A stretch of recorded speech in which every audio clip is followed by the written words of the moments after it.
Hey, what is up, everybody, and welcome back to Mile Higher Podcast. It is me, Josh, joined not by Ian, but by Janelle. Hey, haven't sat in this seat in a while for Mile Higher. I can't even recall the last time you were a co-host on the show. It was a long time ago.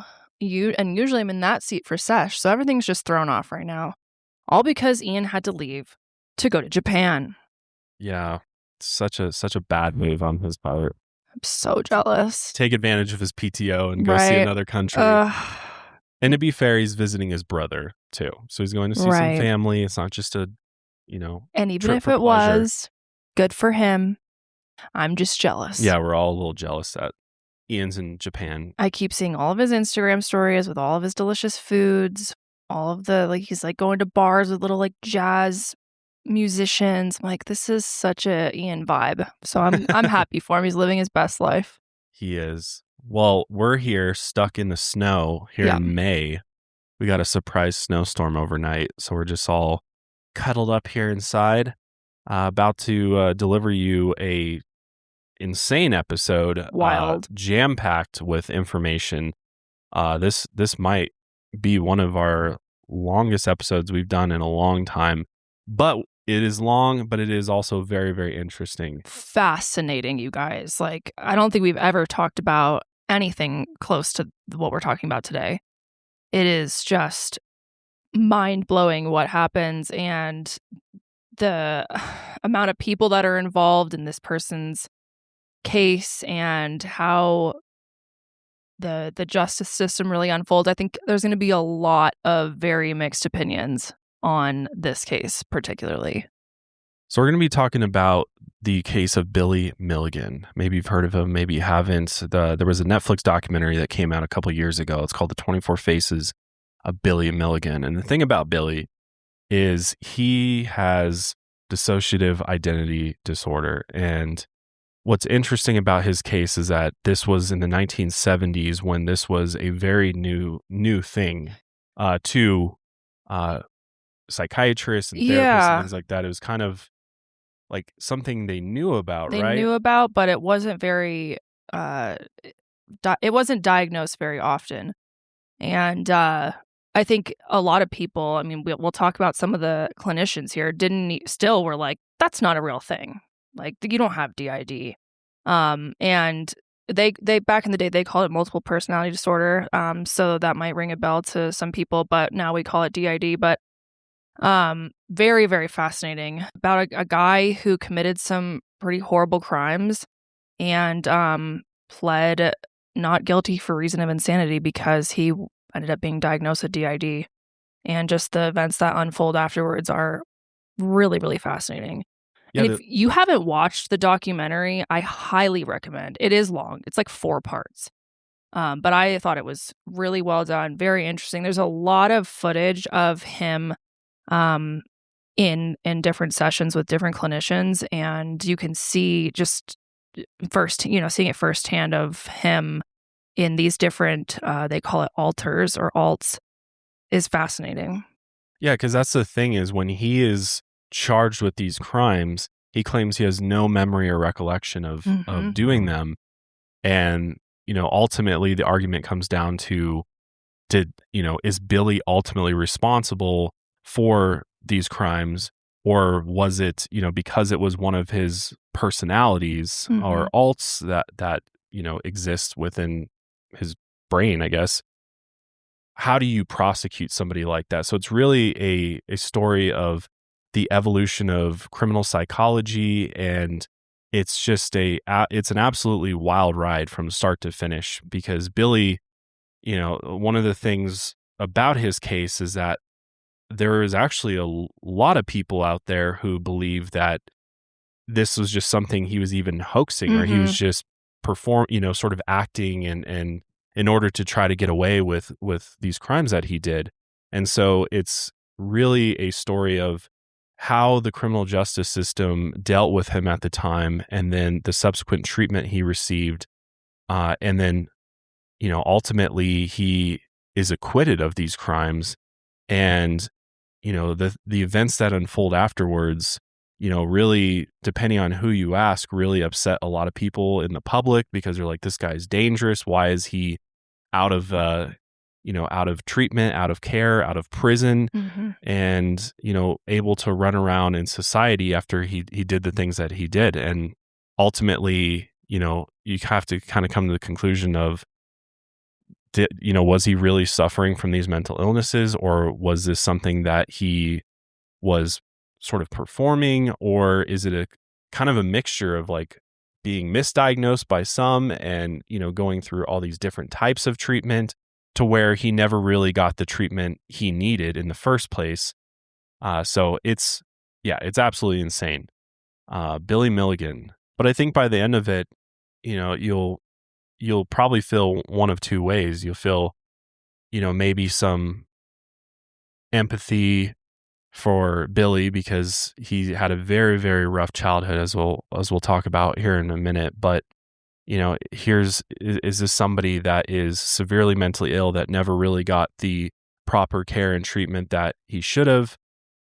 Or is he somebody who manipulated his way through the criminal justice system and sort of, maybe used his mental illness to try to negate some of the punishment that he knew he was going to receive?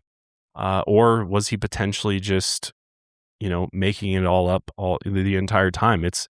It's crazy. You'll be all over the place. I've never seen a case like this before, because this is the first case where somebody was acquitted of very serious crimes due to having DID. Because being acquitted for just any sort of reason of insanity is already really hard to do. Yeah, really hard to do. It's very rare that even works. So yeah, let's go ahead and get into things because there's a long way to go here, but we got to go all the way back to the beginning with Billy because I think a lot of where he ends up, a lot of it you could point back to where his life begins because his life in the early days is very rough.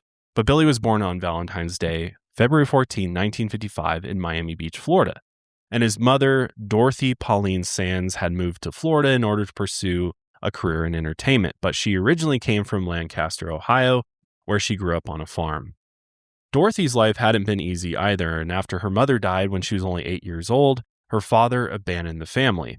Dorothy was then raised by her very strict, very Catholic grandparents. It was here that an overwhelming sentiment was instilled in her: find a man, any man, and get married. So Dorothy took this advice to heart. She married her high school sweetheart, Dick Jonas, when she was just 18 years old. However, like many relationships at this time, Dick was abusive, and it was shortly thereafter that Dorothy left that marriage. And it was here that a family member, Aunt Jo, offered for her to come down to Miami and sing in the nightclub circuit, which this was a dream of Dorothy. She'd always wanted to pursue, entertainment and singing. And soon she, went down there, started doing the nightclub circuit and, really had some success there. And while doing that, that's where she met a comedian named Johnny Morrison. And the two quickly fell for each other, had an intense affair before they married.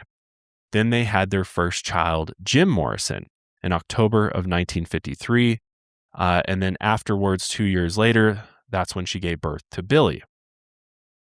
But Billy, from pretty much day one, had medical issues. When he was only a month old, Dorothy was horrified when Billy suddenly stopped breathing. She rushed him to the hospital where they discovered an abnormal growth in his throat. An intern reportedly told Dorothy, "He's already dead." And Dorothy responded, "No, he's not." So Dorothy saved his life effectively because doctors then jumped into action and they were able to revive Billy and remove that growth from his throat. The hospital even sent Billy a card for his first birthday saying, "You gave everyone quite the scare." But John and Dorothy would go on to have one more child, Kathy, on New Year's Eve, 1956. Kathy said that while her older brother Jim was so much older than her, she remained extremely close to Billy. And as young children, the pair was pretty much inseparable.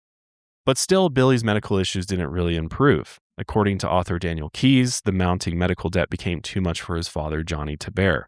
On top of that, he had mental health issues of his own. Johnny succumbed to alcoholism, depression, and may have even been schizophrenic, which is interesting to keep in mind. Johnny was constantly borrowing money, gambling it, and drinking it when he lost it all. He also grew very jealous of Dorothy. Since she was beautiful and always in public, as part of her career, she's on stage a lot. Johnny became extremely angry whenever he saw her speaking to anyone else. And one of Jim's earliest memories was hearing noises coming from his parents' bedroom. One time he walked in to discover that his father was beating his mother.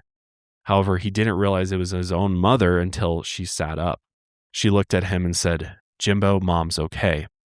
According to the author Daniel Keyes, in 1958, Dorothy found Johnny slumped over the table, half a bottle of scotch, and an empty bottle of sleeping pills on the floor. And this appeared to be a suicide attempt. And after this, Dorothy told Johnny he could no longer be at the house.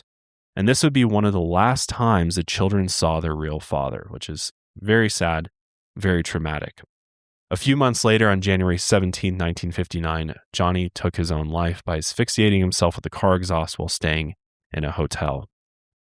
Which, man, just straight off the bat, I mean, he's got the medical issues, he's got the instability at home, and then his father ends up taking his own life. All around the age of like 3 or 4. That's obviously your whole child's very formidable, but early on even, I mean, that's a lot to deal with. However, the children didn't know the truth of their father's death for many, many years. They were told that he was dealing with issues with his health and had actually died of a cerebral hemorrhage. But after Johnny's death, Dorothy took the children and moved back to her mother's farm in Ohio. And it was here as an adolescent that the family began to notice Billy's wonderful sense of humor. Still, he wasn't as outgoing as his brother and sister and was noticeably lonely as a child. But friends from this time said that he did not participate in team sports and he was never out with the group. He remained remarkably close to his sister. And at this point, no one really had any reason to think that Billy is much different than any other child, minus, he liked to be alone a bit more. But yeah, he's already going through a lot. However, his mother was at a crossroads because she had moved back to Ohio because she couldn't manage financially on her own, and her old traditional family was telling her to find a man and settle down. That's just what you do. And this is when her first husband, Dick Jonas, returned to her life. They remarried and moved into a home in Circleville, Ohio. However, Dick still hadn't changed. He drank constantly and was often out of the house due to his career as a truck driver.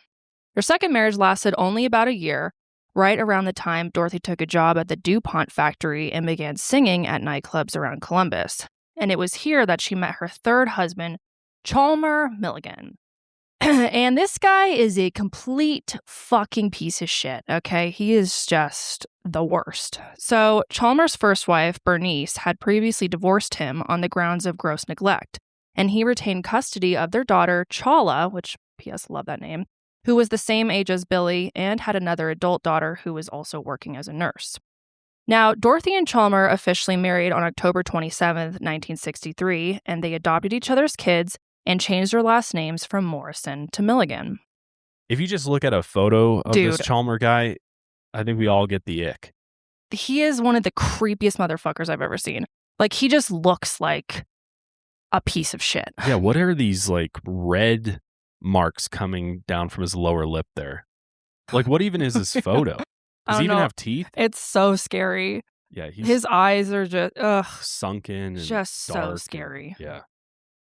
But at first, Chalmer seemed like the change that the family really needed. I mean, he seemed to care for the children and Dorothy and could finally provide enough to keep them afloat. However, that quickly turned to control, jealousy, and rage. Once, after Dorothy was seen at work speaking to a black man, Chalmer responded by banging her head against the tile floor in the kitchen. So also a racist. Mm-hmm. He screamed at the children to go to their rooms, and according to his siblings, Billy was, quote, there but not there. He responded to these outbursts of abuse by crawling into a hunched position and buzzing, calling himself Little B. Soon, the entire neighborhood knew about Chalmer's behavior. Everyone knew that he would always stop by the local bar, the Doug House, whenever he was leaving work, and that the whole neighborhood would wake up because his truck was really, really loud. Then, once he got home, he would continue to drink, and it was then that he would turn violent. And the kids talk about how they even became aware of how, depending on how he was driving and how his footsteps sounded when he came home, they could tell if he was in a good mood and maybe he would just go to sleep, or if he was in a horrible mood. And sometimes they would get jerked out of bed for something stupid that they did, and he would start screaming at them. The kids described him as Dr. Jekyll and Mr. Hyde. a normal, quiet father by day and a monster at night. And it was during his formative years that Billy lost all respect for police officers and law enforcement. He recalled one time when Chalmer had horribly beaten Billy's mother that police were called to the scene.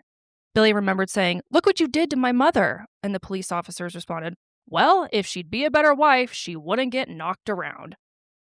Which I think we can all agree that is extremely disturbing for a police officer to say. But I think it's also important to remember that, it really wasn't until the 70s, 80s, 90s when modern domestic violence laws really took shape. And so I think this was more normalized and accepted, unfortunately, back then. It's just something that happened kind of on the regular in a lot of places. I don't know about you, but I am not a big fan of shopping for clothes. You know why? Because it's a big pain.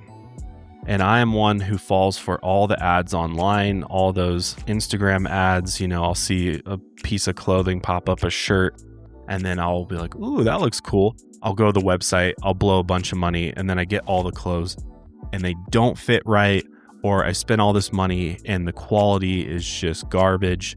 And then I end up having to return all of it. I can't tell you how many times I've done that. It's such a pain. So I try not to do it anymore. And what's great is that, with a service like Stitch Fix, all the shopping's done for you because you have a personal stylist who goes and picks pieces for you based on your preferences, what brands you like, what colors, and even down to the exact type of clothing you want. So you always get pieces that you need, you want in your box, and not stuff you don't want. Nothing's more irritating than getting a bunch of clothes you don't like. I used to get clothes for presents as a kid, and I honestly just was not a fan because I'm a very picky person in life just in general. And when it comes to clothes, I don't like people buying clothes for me. It never works out. And I always feel bad because I know the person really tried to get me something that they thought I would like. And I usually have to fake it, and be like, oh, I love this. And then it just sits in my closet. So I just don't do that anymore. I tell everybody, don't give me clothes. I just have my personal stylist at Stitch Fix send me all the pieces that I need. It's super easy. It's convenient. It shows up right to my door. There's free returns because they give you a return bag and label. So you just throw it in your mailbox and it gets picked up. It's effortless. It's easy. There's a style quiz, which walks you through all the sizing, what types of clothing, what types of attire you need, whether it's casual, business casual, formal, sweats, t-shirt, shorts, gym clothes, whatever it may be. Your personal stylist at Stitch Fix will hook you up. And again, what makes Stitch Fix such a great option is that there's no risk. It's just all style. You try it all on in the comfort of your home, no changing rooms, none of those weird dark places that they make you try clothes on in the stores. You keep what works, you send back the rest. It's free shipping and returns always, and no subscription required. So you get what you need and then you can stop it. You don't have to keep paying for it. Plus you get a free try on for your first fix. So get started today at stitchfix.com/milehigher to get $20 off your first order, and they'll waive your styling fee. That's stitchfix.com/milehigher. So in addition to, their mother being abused by Chalmer, the boys faced abuse as well. Chalmer would take them to a room in the garage so they'd be out of sight of Dorothy or the girls. And then Chalmer would put a phone book against the boys' head or against their body so that he could hit them without leaving a mark. Which is, I've never heard of somebody doing that before. It's just extremely cruel. He warned them that if they told anyone that they would suffer as well. And since Billy began developing issues with his mental health and had the previous issues with his physical health, he took the brunt of the abuse. Chalmer said that Billy wouldn't do anything he was told, but the other siblings said that Chalmer went out of his way to make Billy's life miserable and that he tortured Billy for years.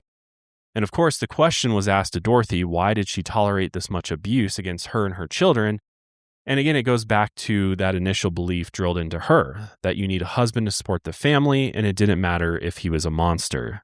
Just kind of this cycle of abuse that continued from her, her own mother and her own mother's experience. So, and I think society really put the pressure of you don't want to be a single mom. You don't want to have a bunch of kids with no spouse, no one taking care of you, no one taking care of the family. And unfortunately, a lot of women thought that it would be better to be with someone even if they were horribly abusive to them than be alone.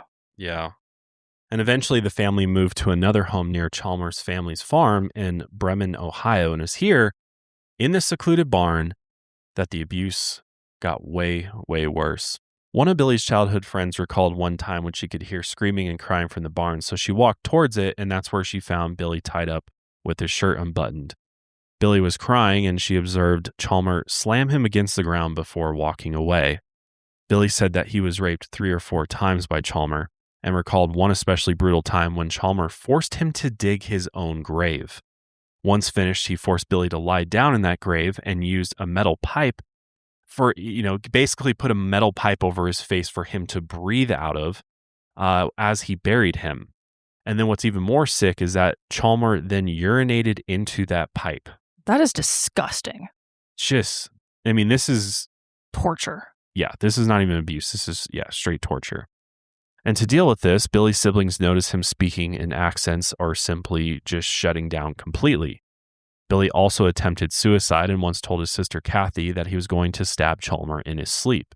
The next morning, Kathy asked Billy why he didn't go through with killing Chalmer, and Billy was like, I can't remember planning to kill Chalmer at all. Even though he had placed a knife under his pillow, which he was going to allegedly use to stab Chalmer, Billy had no recollection of this plan whatsoever. And once Jim was around 16, the household dynamic changed. At dinner once, Chalmer grabbed Billy and dragged him across the table following an argument. He then threw Billy across the room and into a wall. Jim stood up, grabbed Chalmer, and then slammed him against the fridge. He then grabbed a kitchen knife and held it to Chalmer's neck. Chalmer looked at Jim, completely bewildered, as Jim walked him to the back door, pushed him outside, and said, "If you come back to this house, I promise you, I will kill you." Finally, after this whole situation went down, Dorothy divorced Chalmer. Jim said, "He can't hurt me anymore." Still, his childhood trauma deeply affected Billy. He then turned to substances like weed and alcohol in order to self-medicate himself, though his family and friends never suspected he was capable of anything more than that or, anything more criminal. Then, in 1972, Billy was first arrested in Circleville, Ohio, for kidnapping and rape. He claimed that he and his friend had picked up some girls and were just drinking casually. And Billy said that his friend went off with one of the girls to go have sex, and he just drank with the other girl. And he had no recollection of raping her. He would have been 17 years old at the time. So after a short stint in a juvenile correctional facility, Billy began stalking roadside rest areas where gay men would meet for casual sex.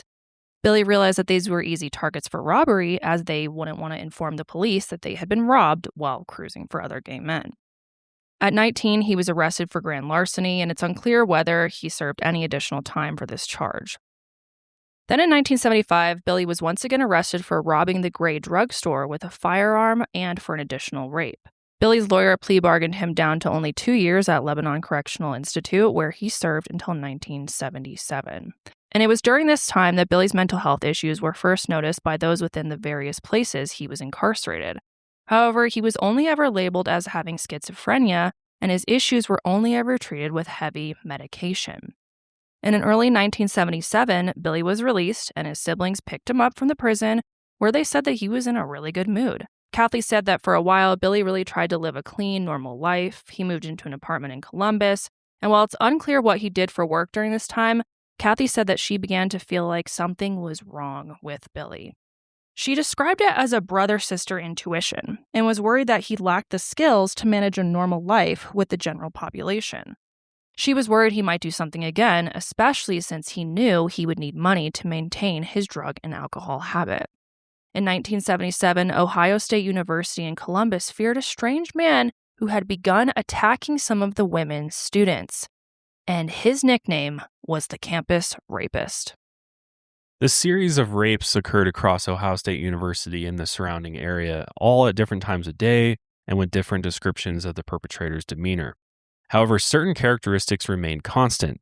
He used a gun during the incident, and his facial characteristics remained the same, meaning investigators knew they were looking for a lone actor.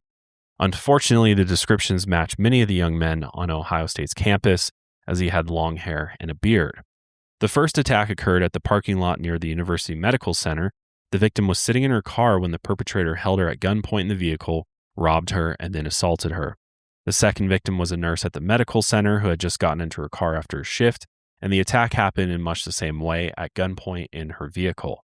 And since the first two attacks occurred near the medical center, students assumed that they'd be safe in their dorms. However, when the third attack occurred near the student residences, horror gripped the campus. The fourth victim was an office worker in Columbus, and the attack occurred in the building's parking lot. It seemed now that the attacks weren't just confined to the Ohio State campus, and fear spread throughout the city about when the campus rapist was going to strike next, because they had, now someone had been attacked outside of campus, and who was going to be next. And what was strange was how quickly the perpetrator's demeanor would change.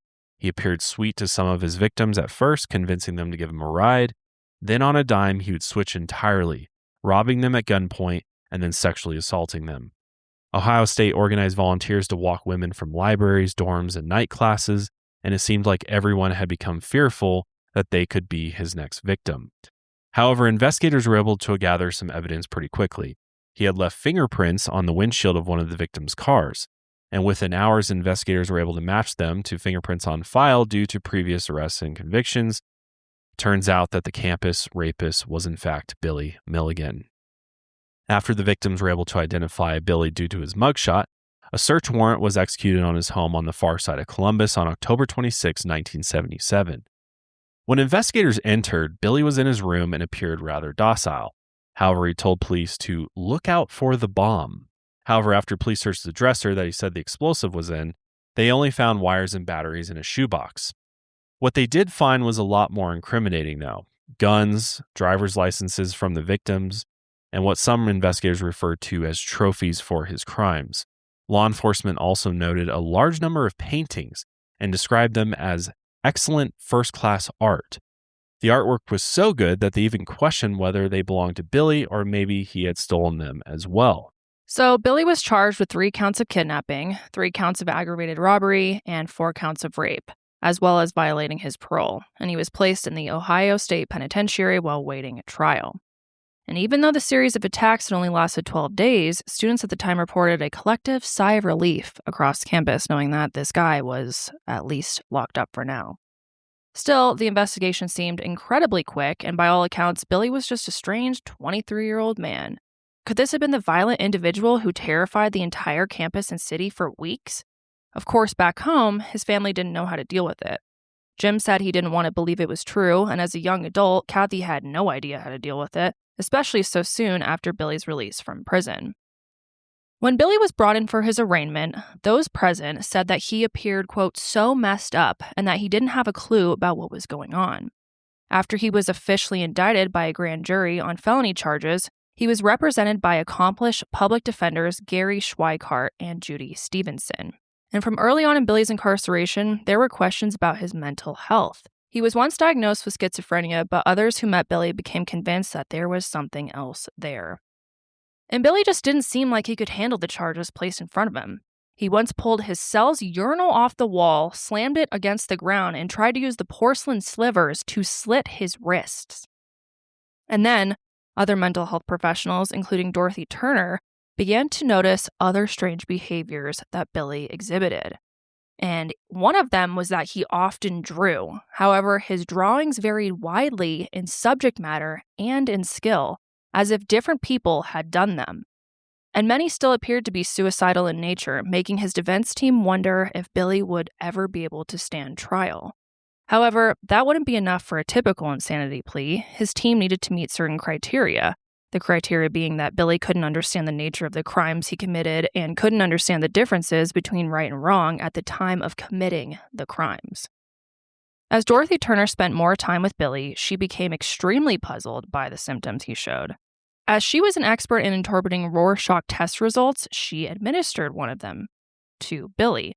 And if you don't know what a Rorschach test result is, I don't think they're used as often now. I actually remember junior year when I got tested, evaluated, they used one, but it's basically you're shown like these weird ink blot images, and they're kind of abstract. They don't really mean anything, and there's no right or wrong answer, but basically the clinician is asking the patient or the client, what does this look like to you?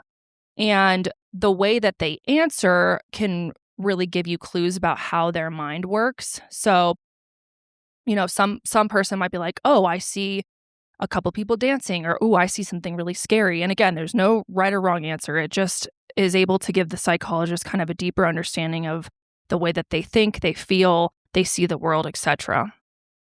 Yeah, that's really interesting. I've never seen this before. Yeah. But if you're watching, we'll put a sort of a sample picture for you on screen so you can see what we're talking about if you haven't seen this before. But I guess it just gives you insight into how dark their mind is. Or I think it's more so like, what do you see? Oh, I see two people dancing. Okay, and why is that? And what makes you see that? Or if it's something, really scary and dark, they ask more questions about that. So it's more just a way, I think, to understand how does that person think? How do they see the world? If all these images are something really graphic and scary, that tells them something. If it's, something, I mean, I don't know exactly. I'm not an expert by any means of this, but I think it's really just a way to understand how someone's thinking and interpreting the world around them. Kind of like a psychological icebreaker, so to speak. Yeah. Kind of let's get like a, baseline temp for where we're at. Because, it seems like it could also just make things more confusing, though. Which is exactly what happened here. Because Dorothy found the results to be completely disjointed and confusing. She even described the test as completely unusable. She said that there were significant differences in his IQ from one day to the next. She said that some days Billy would exhibit absolute borderline intellectual functioning, while other days he seemed to be, quote, off the charts genius level. Very, very interesting. So to further diagnose Billy, physicians performed EEG tests on his brain waves in order to determine whether there was anything they could detect neurologically. Doctors interpreted some EEG results as consistent with very different mental states, which they described as resembling different ages. Sometimes it showed the waves expected for a 23-year-old man, and other times it seemed more like a child or even a much older adult. Dorothy Turner spoke to his lawyer, Judy Stevenson, and expressed that there was something extremely unusual about Billy. She expressed that he would seemingly switch between personalities in a very dramatic way, fluttering his eyes, speaking different accents, and showcasing different memories depending on how Billy was speaking. This was regular behavior to Billy's mother, who often described how Billy would switch between voices and personalities as a child, once even asking her why she called him Billy, since that wasn't his name. It was also at this point that Dorothy Turner suspected that Billy could be struggling with dissociative identity disorder, which was, as we talked about at the beginning, back then known as multiple personality disorder. But even though DID had been observed in clinical contexts since the 1800s, in the 1970s it was still a pretty new concept, at least for the general public. Then it was understood that while every person has different aspects to their personality, for someone with DID, those aspects had splintered out into separate entities. That means an individual with DID would experience discontinuities with their lives, often waking up in an unfamiliar place or unsure of how they got there, or even how much time had passed. Which maybe Janelle can help me understand this a little bit better. I really know nothing about any of these things. So it used to be called multiple personality disorder because the old name really focused on like the visible symptoms, which was having multiple personalities. But the newer name really focuses on the underlying mechanism, which is dissociation. That is the main thing here, is that the not like remembering exactly what had happened, the amnesia, time passing, things like that. And also multiple personality disorder led to a lot of like misunderstanding, especially in the media. It was very sensationalized, and it made it sound like someone literally became a completely different person. But that's not really true because, like I mentioned, or I think I mentioned previously, DID is linked to chronic trauma in early childhood, specifically usually before the ages of like 6 to 9, when you're pretty young. And this is obviously when your identity is still forming. It's a very important time in your life when your personality is really being formed by the different experiences that you have. And so when someone is experiencing overwhelming abuse, like Billy was from Chalmer, and then also, the trauma of his dad passing away, etc., they basically try and like compartmentalize those experiences. so that it's a way to like protect themselves. They, instead of experiencing everything as themselves, they keep those different experiences as different roles in order to cope, if that makes sense. So it's a way to like, they disassociate, turn in, or they alt, they say, or switch into some other identity. And then because of that, they're able to disassociate from their reality. And it really is a way to like compartmentalize and deal with that trauma that you were experiencing in that moment. So what's the reason that people do that? Like, how come all of us don't do that in those cases, or we don't know? I think it depends. Like, I think typically people who are diagnosed with DID, which DID is interesting too, because, when you're a kid, a lot of times you have like make-believe friends, or you pretend that you're someone else. And so I think a lot of times people are misdiagnosed at first, and as far as I'm aware, most of the time you're not even like, the average age to be diagnosed with DID is around like 30 years old anyways. So but like I said, a lot of times it starts forming when you're super young. And I think it just depends on the person. It depends on what type of abuse and trauma and environment they went through. And from my understanding, it's people who are exposed to prolonged trauma versus like one specific traumatic event. I don't think that's how it is for everyone, but I think it comes down to a lot of like the most people who have been diagnosed with DID are exposed to like severe trauma and neglect. Over a long stretch of time. I think over at least cases, like multiple periods of time. Interesting. So it's kind of like just one of many methods a child could use to cope with trauma. Mm-hmm. Like, obviously, like, all children are different. They all think differently. Billy's brain just went that route in order to deal with the prolonged abuse and trauma he went through. But I mean, he also, did other things. Like, he tried to take his own life and things like that. Well, the suicide rate for people with DID is very, very high. I think it's like 70% of people with DID at least attempt. Wow. Which is very sad. But yeah, and I think especially back then, as we'll talk about more too, like, it wasn't understood. I think it's still not super well understood. I mean, I'm certainly no expert in it. Anyone who has like experience working with someone with DID, please chime down below, because I'm interested to hear more. But yeah, it is crazy that a person can, because like, we all can compartmentalize things to some extent, experiences in our life and memories and things like that. And sort of put that away into, the archives of the brain, so to speak. And sometimes they resurface. But for Billy to be able to compartmentalize those so much that it becomes a part of only one personality that he has. And then when he switches, he has complete amnesia from the events that transpired with a different personality. That's because you're dissociating. Wild. That's the whole thing, is you basically are, I don't know if you've ever experienced dissociating, but it feels like a lot of people describe it as they're, instead of being in their bodies, it's an out-of-body experience, and they're almost watching their lives from like above.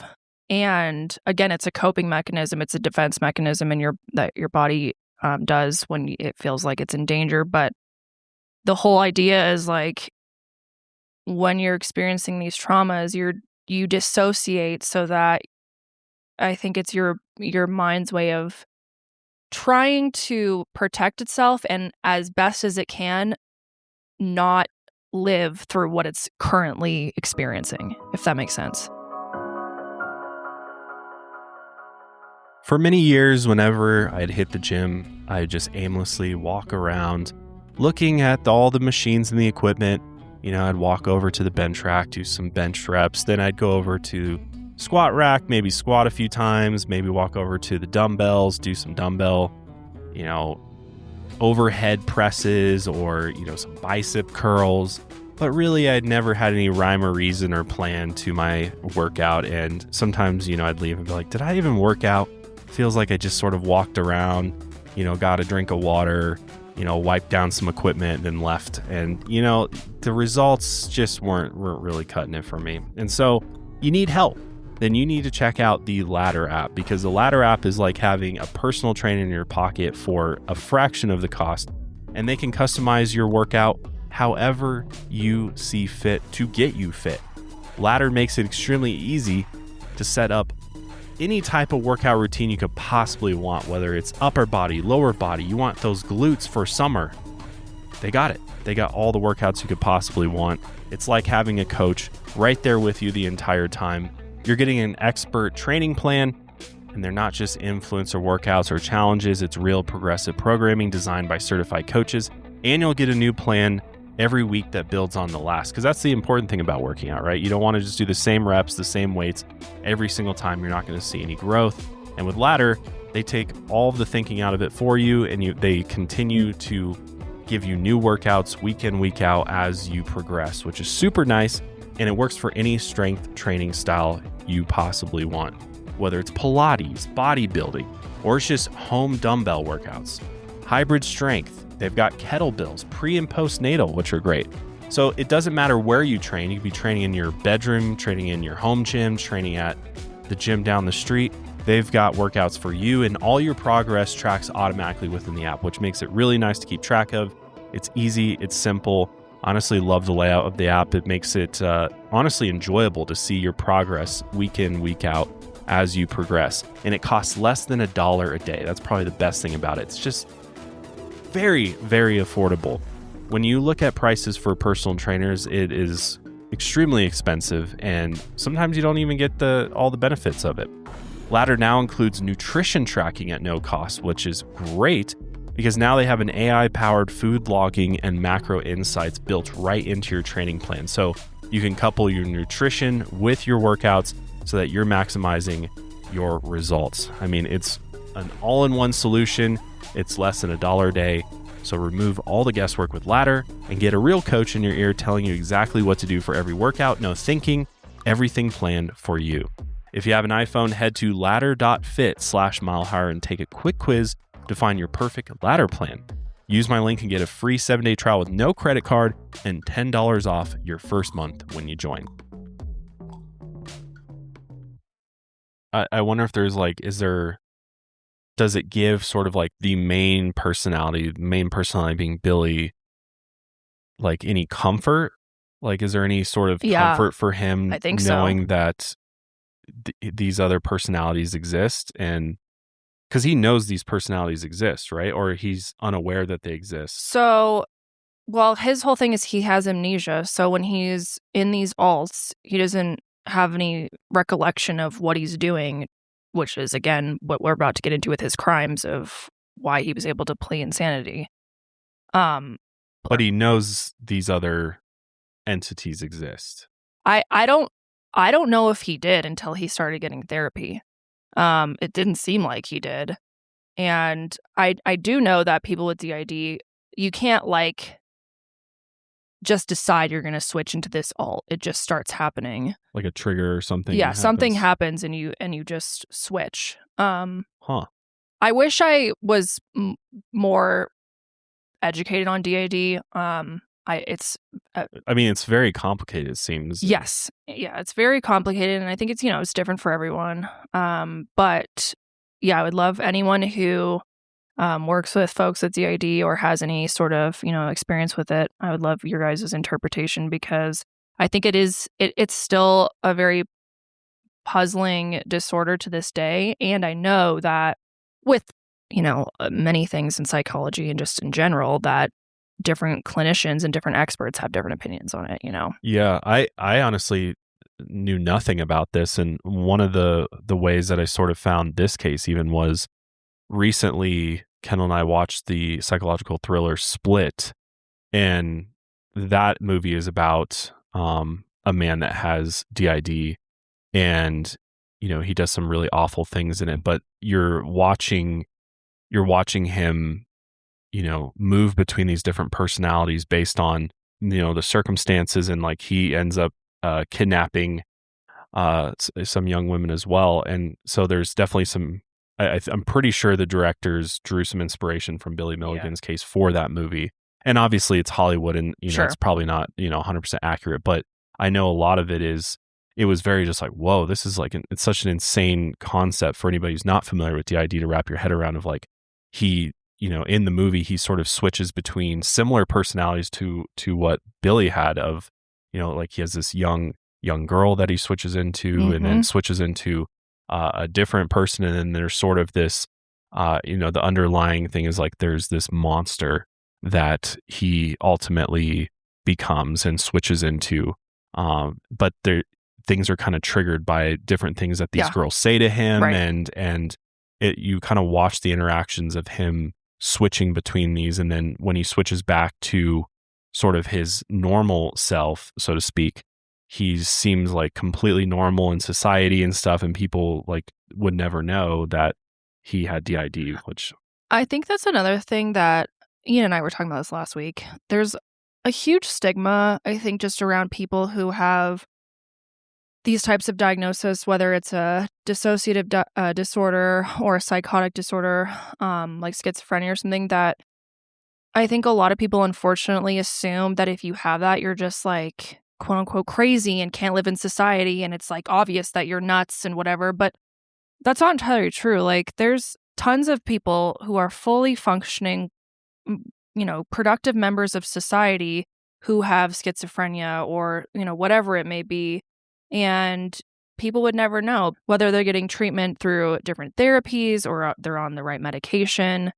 I think that social media has done a really good job of educating people on like, just because you have some sort of diagnosis doesn't mean that you can't be a productive member of society and live a fulfilling life. And it's just interesting. I think we've come a long way. We've come a long way as a society, because I think it was society back then was, fear mongering, and it was this idea that if you're schizophrenic, you're automatically a dangerous individual. Right. You could kill somebody at any time because you're hearing voices or whatever, and so it was just a severe lack of education and also just study and research and proper treatment for like the average person. It's like the extreme cases that you would hear about. Yeah. For the most part, but now it seems like it's much more normalized and the access to resources and therapies is widespread now. Not good enough, but at least in this country. But yeah, definitely. I think it's becoming a lot more accepted of like, just because you're diagnosed with something doesn't mean that you can't live a fulfilling life of some degree. Tom, have you seen the movie Split? Yes, I've seen Split. What was that other one you were talking about the other day at lunch? So Anna Lee mentioned it at lunch, and then I can reiterate it. So it's called Primal Fear. It's one of like Edward Norton's like kind of first big like breakout kind of attempts. It's kind of a spoiler to like describe like what the plot is about, but the idea is that a crime is committed. He's the most likely suspect. It's easy to place him at the scene with all the evidence, and over the course of time, you come to learn that like it's not the same person that they're talking to whenever they're in interviews. There's a bunch of different movies that deal with DID or multiple personalities, but that's probably one of the better ones. Yeah.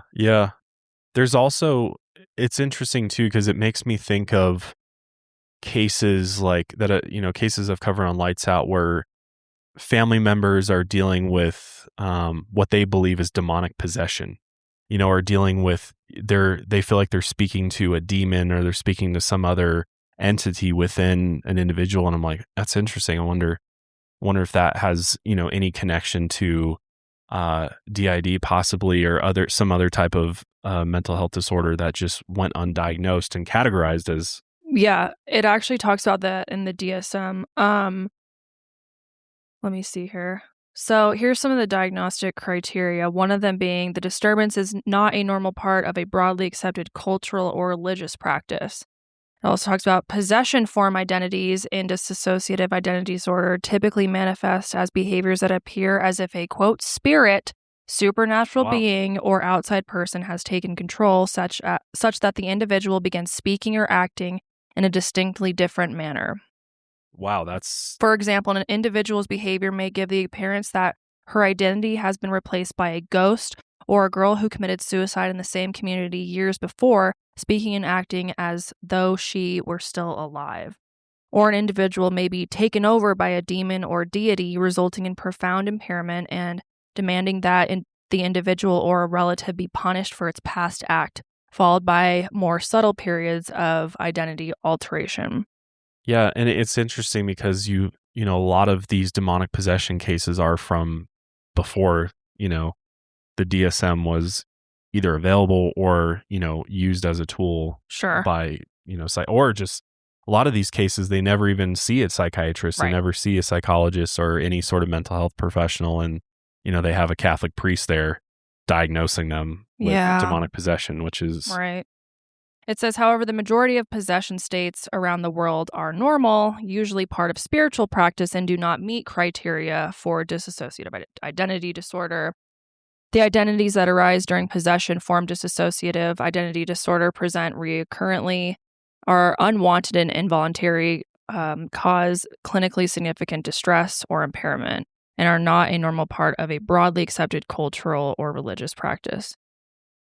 I just think it's interesting that it even mentions that in there. Yeah, that's wild. I had no idea. Wow. Yeah. It's very complex and seems like there's a lot of different, you know, sort of indicators that could lead one to give someone this diagnosis. Mm-hmm.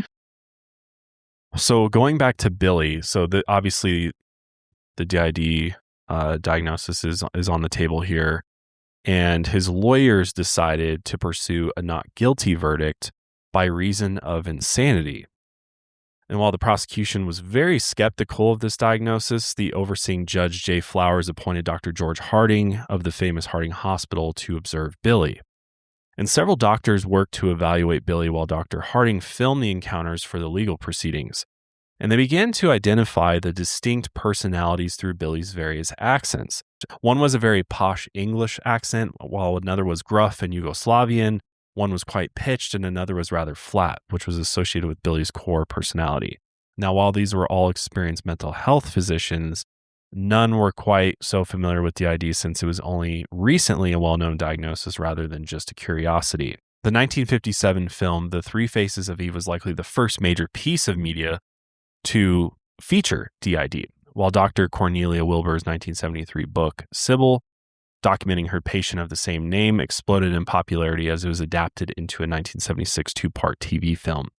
Sybil herself had 16 distinct personalities and was the first time most of the public had even heard of the condition. Even Billy's own lawyer, Judy, bought the book in order to learn more about the potential diagnosis of her client. And so Dr. Wilbur, who had successfully fused Sybil's 16 personalities, was brought in to consult on Billy's case. As Dr. Wilbur and Dr. Harding continued to evaluate Billy, Judy asked the prosecution, who were still very skeptical, if they wished to sit in on a session. One of the prosecutors was astounded by what they had seen, saying if it was fake, it was a very good fake. Still, Dr. Harding couldn't decide whether Billy was legally insane or not.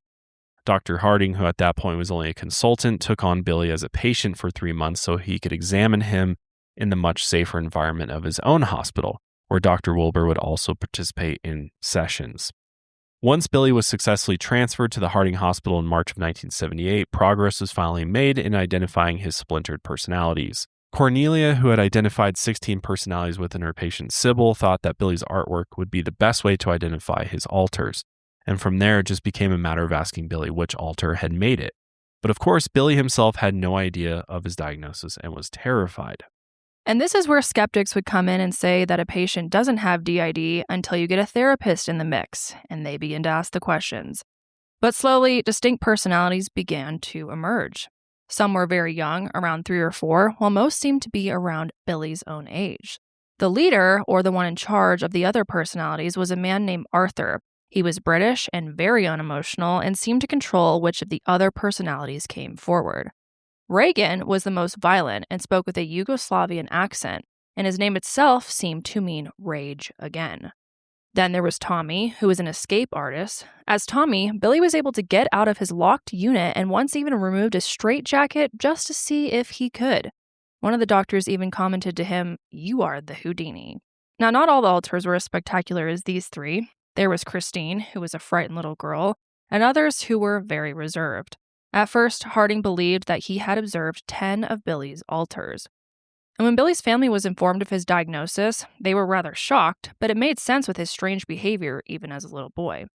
His brother said that Billy would sometimes say, "Oh, I've got to stop for petrol," which is probably the worst accent I could have just done, but even though in the US, we call it gas. And at first, Jim just thought it was Billy being funny. Then he realized that one of their favorite shows, The Man from the Uncle, featured characters with a ton of different accents, including English and Yugoslavian. And Billy's mother also recalled instances in which Billy seemed to speak in a completely foreign accent. They also accessed some of Billy's earliest medical tests, including those from when he was first sent to a psych hospital at the age of 14, where the doctor said that he had suffered from states of amnesia. That's key. Like a dream that would come and go, Billy would go from sitting in class to all of a sudden waking up on top of a fire escape. Still, while Dr. Harding and Dr. Wilbur were speaking to all these other personalities, they had barely spoken to Billy's core personality. And Arthur, again, which was one of the alts, explained that Billy had been put to sleep following the suicide attempt, and he would remain asleep as part of a survival tactic. Finally, Dr. Wilbur was able to coax Billy into coming out. He said, quote, "To me, I guess sleep was like death. When Dr. Wilbur woke me up, it scared me to death." And as you can probably imagine, I mean, it was extremely hard for Billy to understand all this at first as they were explaining his condition. But they needed to speak to his core personality, as it was understood that DID was developed in response to extreme trauma.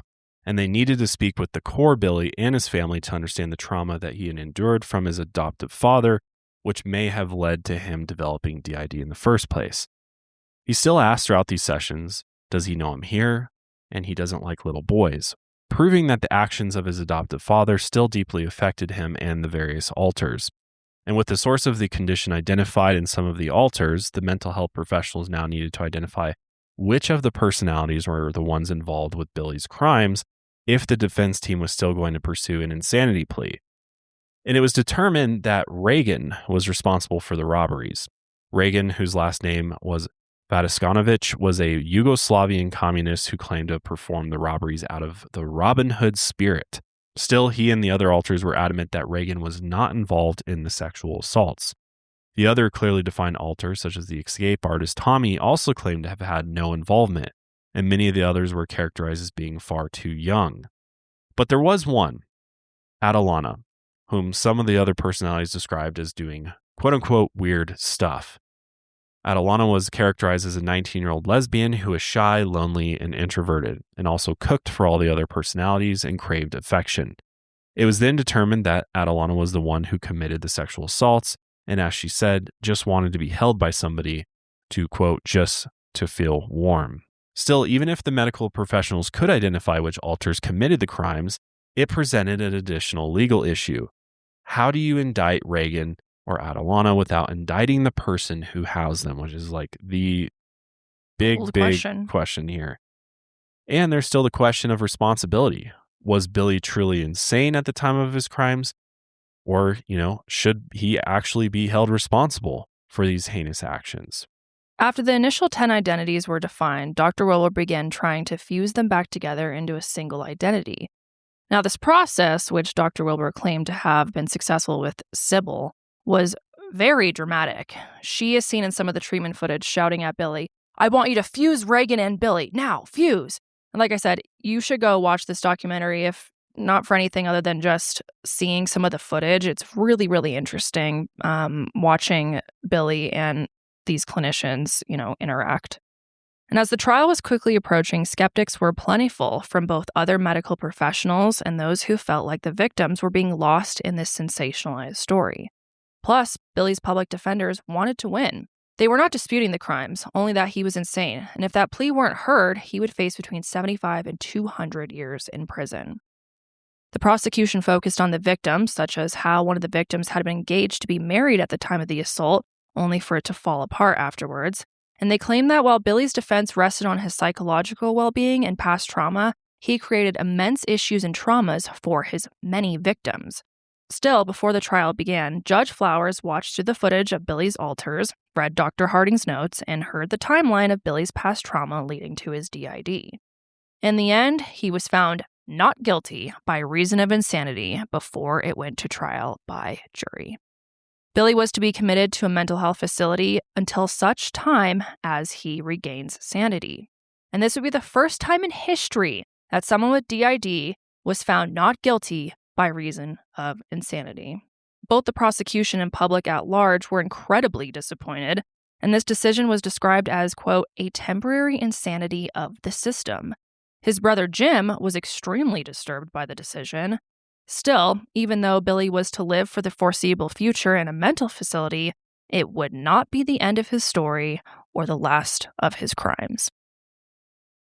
Because following Billy's successful insanity plea, he was sent to Athens Mental Health Center, a minimum security facility with unlocked doors and no guards, so he could just come and go as he pleased. That's ridiculous, in my opinion. Like, okay, if you're going to send him to a mental health facility, you couldn't pick one with more security, especially at the beginning when his personalities haven't fused, he hasn't gotten the proper treatment that he needs to, and you're going to put him somewhere where there's no guards and it's unlocked. Yeah, when you know that he raped people. That's just such a slap in the face to his survivors of like, really? That's what you're going to do? So he could come out and do it again?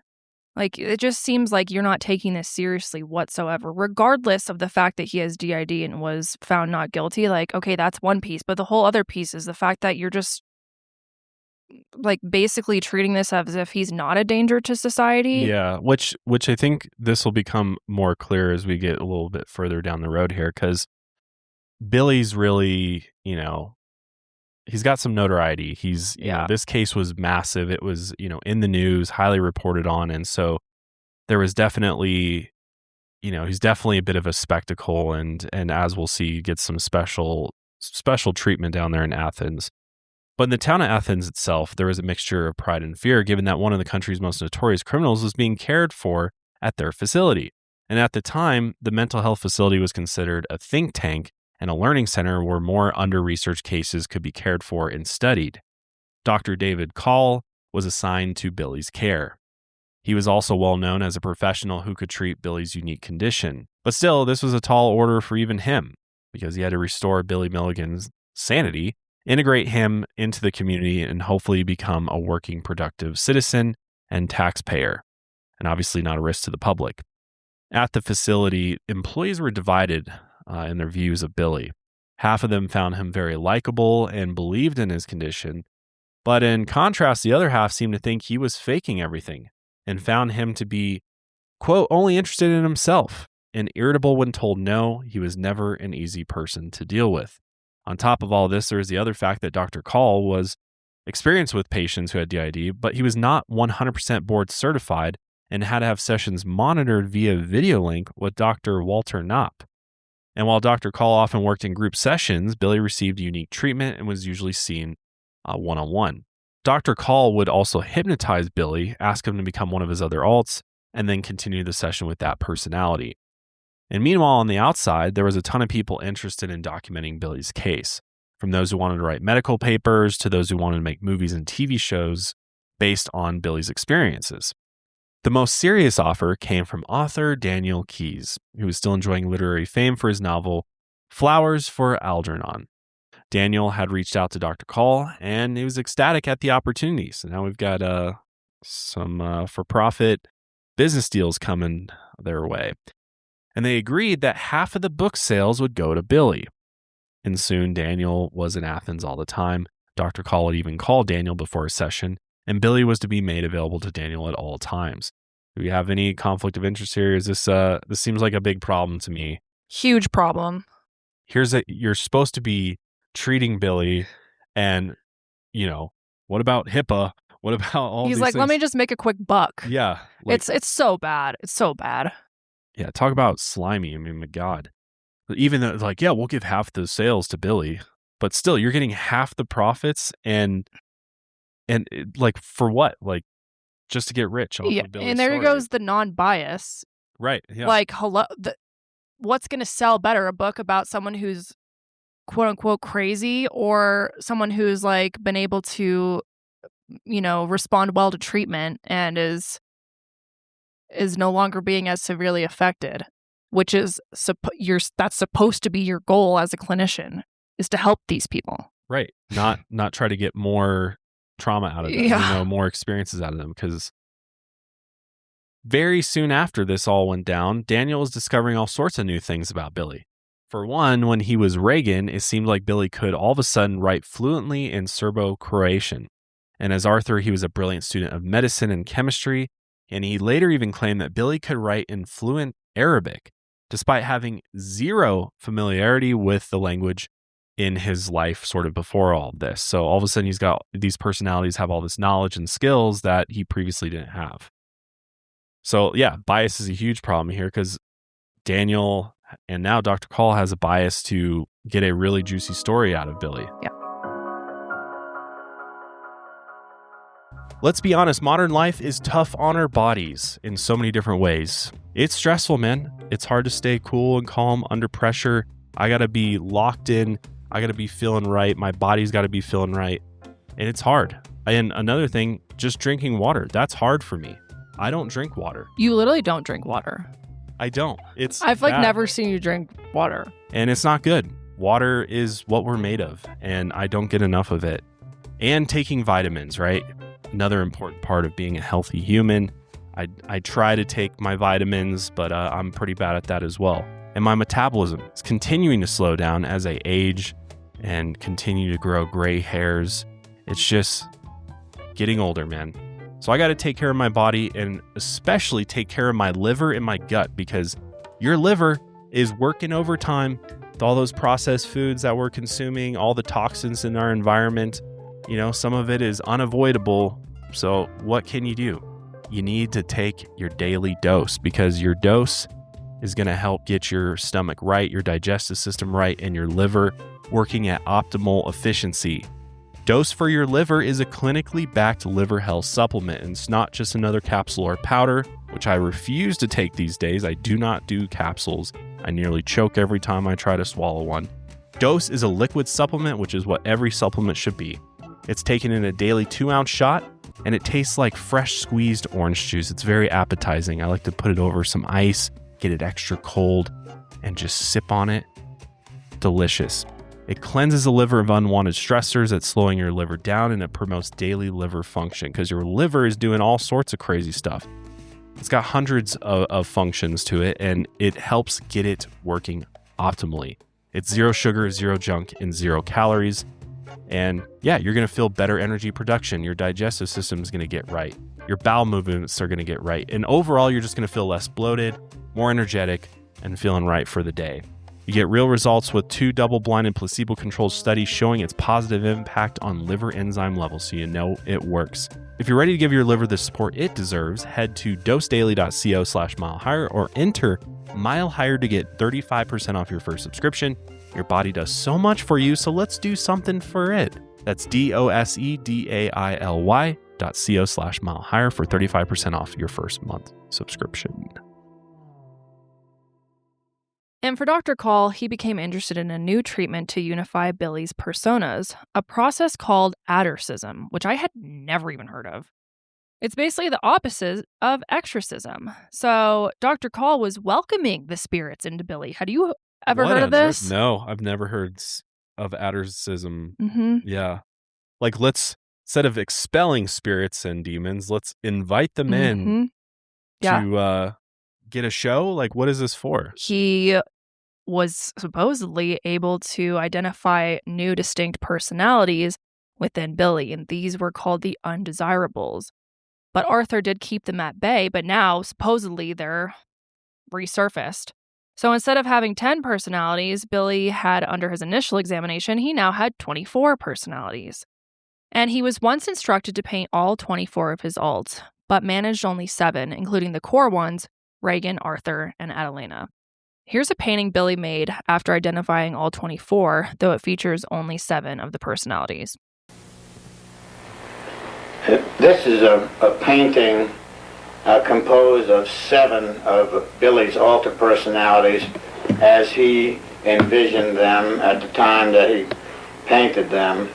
I had originally asked him, sometime before that, to try to paint all 24 of the personalities as an adjunct to therapy, that it might help in his treatment, to somehow put them all on canvas. He didn't do it, felt very uncomfortable about it, and ultimately decided on this, rightly saying that if you put 24 on there, you won't get any resolution, you won't see much detail. And he chose these 7. Why he chose these in particular, I never really found out. This was his 3rd attempt. He destroyed the first 2 canvases and became rather upset while doing the first one. He said it was very difficult and very painful for him to do that. If you look down to the lower left-hand corner as you're looking at the painting, you'll see Alan seated. Then right next to him, standing and leaning against a post or a tree or whatever that is Tommy. And then peeping from behind the central figure next to Tommy is Arthur. The central figure is Adelena, one of his female alter personalities, and in her lap she's holding Christine. And then next to them is Reagan, the protector, and then next to Reagan, on the very end on our right as we look at it, is Kevin. Kevin is the only undesirable personality that was included in this particular painting, and Kevin was one of the personalities that caused quite a bit of trouble.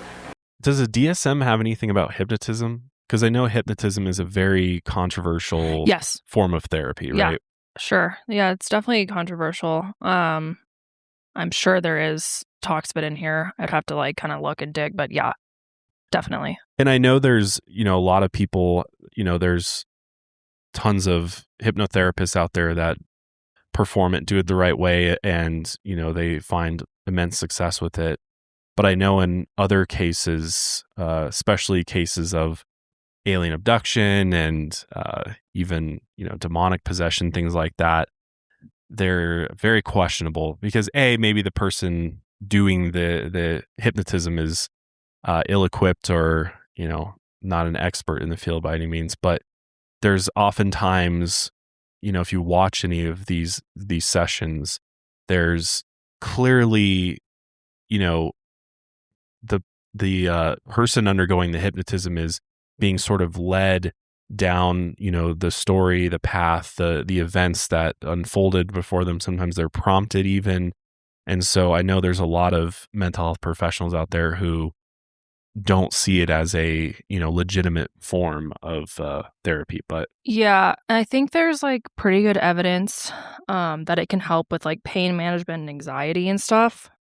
But as far as recovering repressed memories or treating major psychotic disorders, I think that's where it's kind of inconsistent. It's a very talented artist, I'll say that. Yeah, he can definitely paint for sure. Yep. But yeah, it's interesting that he, they're like, why don't you paint all 24 of these? And he's only comes up with 7. Yeah. And, maybe it's just because it's actually too painful for him to, go that far. But it's definitely kind of weird. Now, this inclusion of the additional personalities only made staff and those around Billy question his position even further. Some people began asking the question, what sells a book more? 1 personality, 10 personalities? Well, how about 24 personalities, right? Makes sense. And there was also the fact that Dr. Call was heavily featured in the book, which I don't love that. Yeah. Now, of course, the precedent had been set by Cornelia Wilbur when she wrote Sybil about her own patient. But with Billy's criminal background and Dr. Call's advanced book check of $3,000, questions began to be raised about whether Dr. Call might have a conflict of interest in his treatment of Billy. I would say yes. Plus, despite Billy being a convicted rapist, it seemed as though he was receiving special treatment compared to the other patients at Athens. Dr. Call had even contacted the Ohio State Patrol Board about the possibility of letting Billy leave the state for TV appearances in New York and Hollywood for press coverage of Daniel's book. This heightened attention led Ohio state politicians to pass Milligan's Law, which would require any money Billy made from a potential movie, deal, or book, or painting, whatever, to be returned to the state of Ohio. Still, Billy was beginning to receive more and more freedoms while at Athens. He was soon allowed to have off-campus furloughs in the town, and while he said the majority of citizens were compassionate towards his case, many were concerned about him roaming free in their town.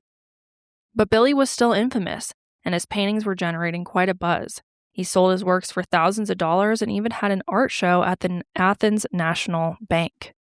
Can you just imagine his victims hearing that Exactly. He's having a public art show and he's selling paintings and He's becoming the local celeb. Yeah, I mean, he's kind of living his best life. Yeah.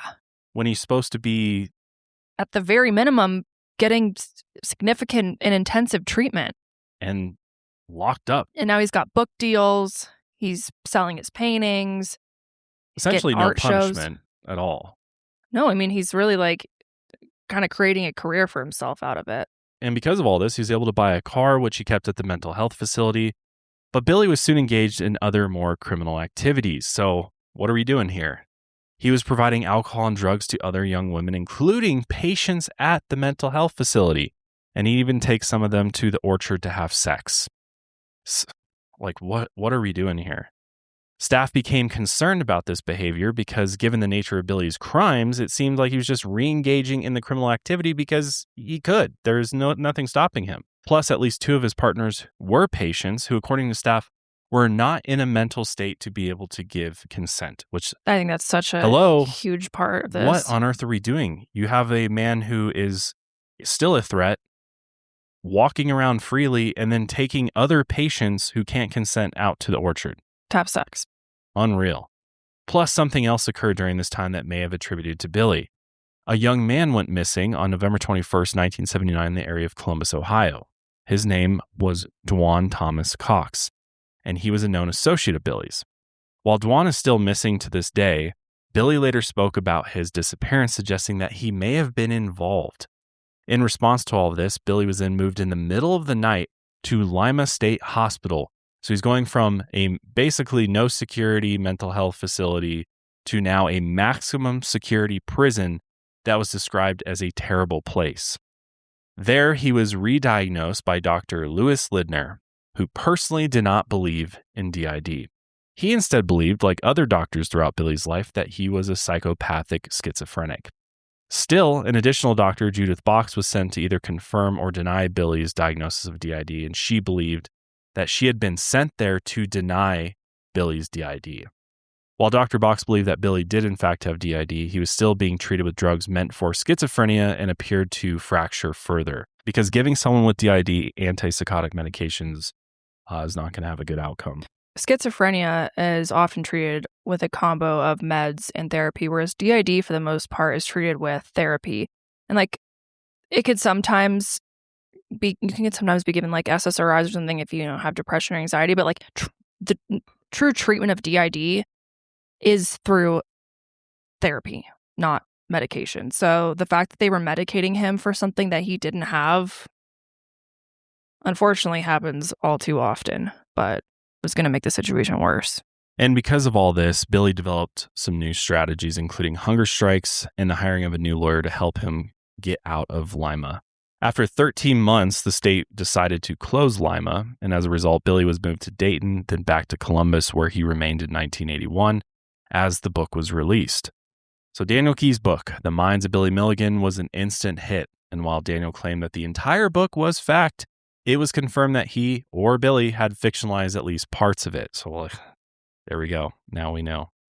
Daniel defended the veracity of his work, stating that Dr. Call had administered Emmetol to Billy before the sessions, which he claimed was a truth serum.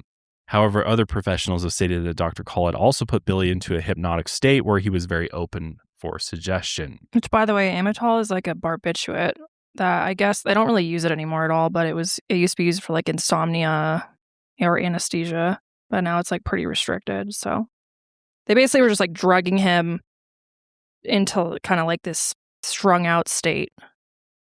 To then suggest ideas for their book to him, it seems like. I think that's what it seems like.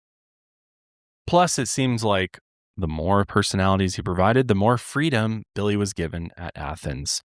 With Daniel's book came another explosion of DID in the United States, with one doctor even claiming that they once had a patient who claimed to have had 162 personalities. Because this was like huge in the news, media. This book was a big time seller, and now, everybody's talking about DID. Mm-hmm. And other doctors are seemingly diagnosing this far more often than before. Yeah, and I think the average number of alts is around like 10 to 15 or so. But there are cases where there's, over 100, so it's not like entirely unheard of, but 162 that's a lot. Yeah. It's a lot. So with this newfound exposure, Daniel claimed he had never encountered an inconsistency presented by Billy. However, others would prove this claim to be false. For one, there was this claim that Reagan could speak fluent Serbo-Croatian. However, Dr. Knopp, who was the overseeing doctor at Athens, could speak Serbo-Croatian. And he noticed that whenever Billy would be prompted while Dr. Knopp was watching, he would all of a sudden phase out of the Reagan alt. And what about the Arabic claim? Well, it turned out that the letters to Daniel had been written while Billy was in Lima by an Arab Egyptian inmate. So he was the one that was writing those.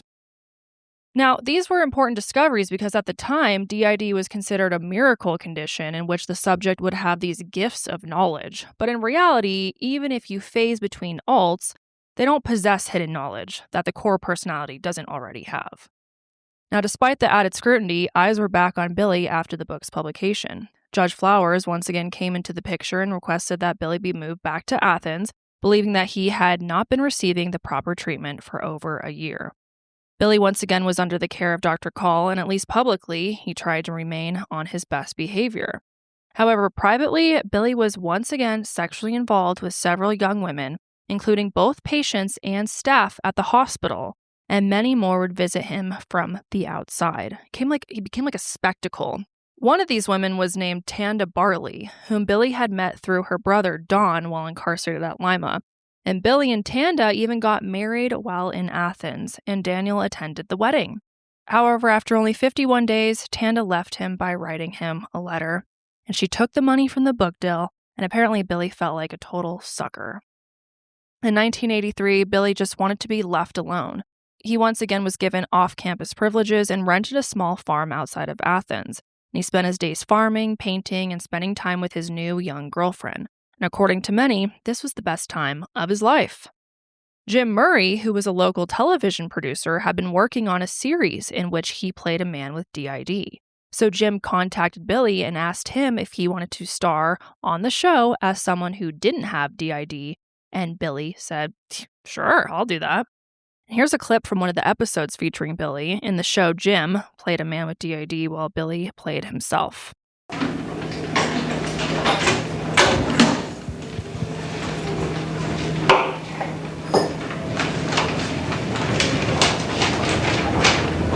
Hey, you're Billy Milligan, aren't you? Yeah, you're out on Star, aren't you? Yeah. I recognized you from the soap opera, 45701. Oh, well, actually, it's a really documentary, but that's another point. But so you might be just the person to help me with this character transfer syndrome, I'm thinking. Have you got a few minutes we could talk? Sure.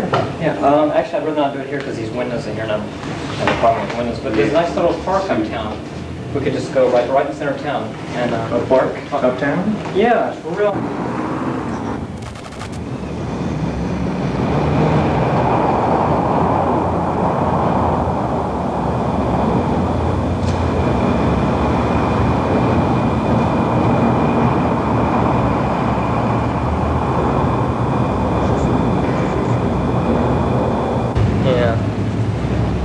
I've been really depressed out in the country.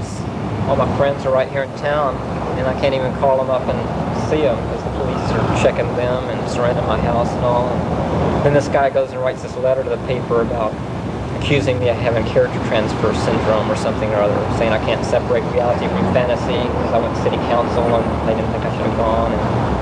Well, why don't you call him up and ask him what he meant? He might be a nice guy. You think? Huh. I hadn't even thought about that. I've known some newspaper reporters that are very vile and vulgar, but when I got to know them and they got to know me, they changed their attitude. Huh. Well, that's a good idea. Yeah, I believe you should know a person before you should throw rocks at them. That's a good idea. Yeah, well, I've had a lot of rocks thrown at me lately. I guess you've had a lot thrown at you. Oh, yeah. But I'm sure things will work out. They'll find out what's going on. Hopefully, we'll get it straightened out.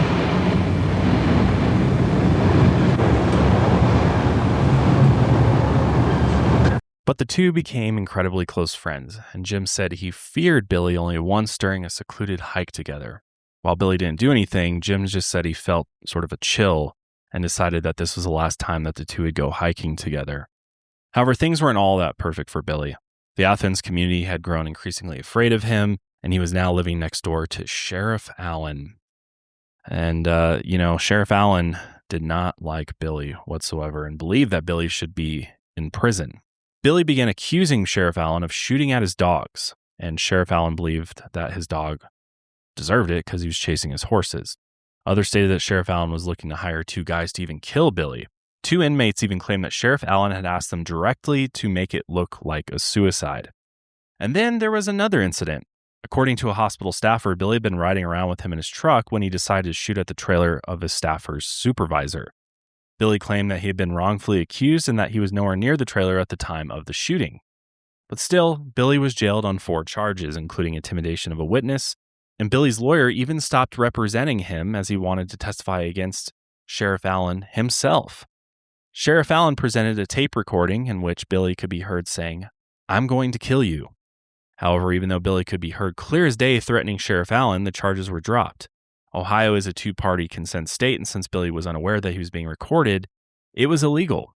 However, Billy wasn't sent back to Athens. Instead, he was sent to the Timothy Moritz Center in Athens, where he was once again under the care of Dr. Lindner, who began treating him with drugs meant for schizophrenia.